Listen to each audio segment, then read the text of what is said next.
Hi everyone, this is Charmander, and in this video, I'm going to be discussing with you what hones to put for Garrison specific armaments. So if you're a Garrison player and you want to be as strong of a Garrison as possible, this guide is for you. With that being said, this is also specific for whales, dolphins, and also mid-spend player that are Garrison specialists, because this will severely limit you on what you can do in the battlefield if you have a Garrison build, because it's only useful for Garrison truthfully. If you're low spend or free to play, you really don't have a chance to become the main Garrison for your team just because you need as strong of an armament as possible. I guess if you are an alliance leader and you're stealing gold from your alliance, then okay, you can use that stolen gold to really pump up your Garrison build. Or you're part of a whale alliance that's earning so much gold and they're giving away gold left and right for free to their members. Okay, sure, then you might have a chance. But honestly, it's probably going to be the whale in that whale alliance that's going to be doing the Garrison, not you. So this is mainly for those specific players that I mentioned that are whales, dolphins, and mid-spend specialists. With that being said, let's go jump in and look at all the different tiers for each of the individual hones. As mentioned in the previous videos, the absolute best hones you can get in this game are the device exclusive one, and these are only available for gold devices, and these ones are the squad damage and squad damage reduction. As mentioned in the previous videos, the red hones is the max value you can get for any hone, so if you get a max value damage reduction and squad damage, then that is a total of 5% squad damage and squad damage reduction. As mentioned previously, you can have duplicates of each type of hones. That means you can have 2 squad damage reduction and 2 squad damage on each of your gold hones for a grand total of 20% squad damage and squad damage reduction if you have 2 devices and you have 2 squad damage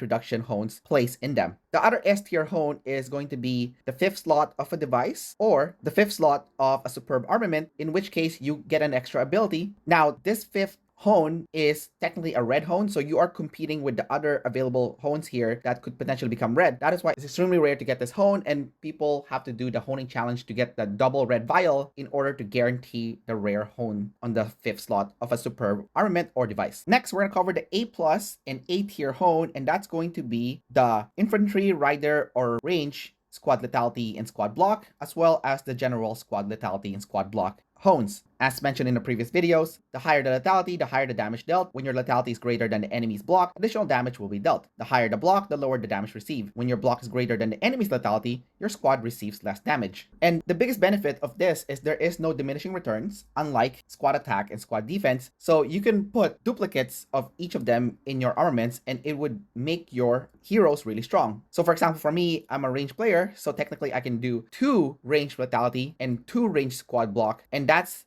the best possible way that I can really maximize how powerful my hero's armaments can become. Next, we're going to cover the B plus and B tier hones. And I would say for B plus specifically, it's going to be the Garrison counter damage. And the reason is because every Garrison is going to be attacked by at least one rally. In the case of Archipelago Raid, there could be a triple rally that is coming your way. And the only way you can really hurt all 3 of those squads besides the AoE skill damage for certain heroes is counter damage. That is why Garrison counter damage is the B plus of the Garrison specific hones, because you are going to be hurting multiple squads at the same time. This also applies if they try to swarm your squad with their troops, they are going to pay for it with counter damage. As for the B tier hones, first we have the Garrison basic attack damage. This is actually B plus for Chasey, who is all about basic attack. So for Chasey, this is B plus, but for every other heroes, this is going to be B. There's also the Garrison squad attack and Garrison skill damage. I would say the Garrison skill damage would be a B plus for Ethan because he is all about skill damage. And this will be B minus for Chasey because Chasey is focused on basic attack. So just keep that in mind when you are using this hones for your specific heroes, because the hero that you use will be affected by which Garrison specific hones that you put. Next, we're going to cover C plus tier hones and C tier hones. And for C plus, it's going to be the infantry, range, rider specific squad attack and squad defense. And for the C tier hone, that's going to be the squad attack and squad defense. As mentioned in a previous video, this is because there is a diminishing returns when you hone attack and defense. The figure is roughly around 350%, and as mentioned in a previous video, the best way to check is look at your report when you attack a hive, look at your squad buff, and look at how much your squad attack and squad defense is. So if it's already around 350%, that means there's going to be diminishing returns if you go past 350%. That means it would be in your best interest to hone whatever is not 350% yet. So if your attack is at at 350%, that means you should be honing your defense until that is also 350%. Next, we're going to cover the D tier hones, and that's going to be rally basic attack damage, rally attack, rally skill damage, and rally counter damage. And this is because when you're doing Garrison, these hones are completely useless. They're only useful for the random event where your alliance forces you to rally even though you're a Garrison player. So for the 5% chance that might happen, then in which case, okay, if you already have the rally hones, then I guess you can use it. I think it's still really stupid to do that, and I wouldn't recommend it. That's why it's a D tier hone. Squad travel speed also gets a D tier because when you're doing Garrison, you're not moving, so the squad travel speed is completely useless. The only time it has some use is if you're walking towards a tower and you need to garrison it. So for that few seconds that you're walking, there is a tiny bit of utility. Otherwise, it is completely useless. For F tier hones, it's going to be oil gathering speed, steel gathering speed, food gathering speed, wood gathering speed, damage dealt to zombies, zombie kill EXP, and squad load. Those are all completely useless for the purpose of doing Garrison, so you should not be honing them in your armaments whatsoever. So that's about it for the video for the Garrison specific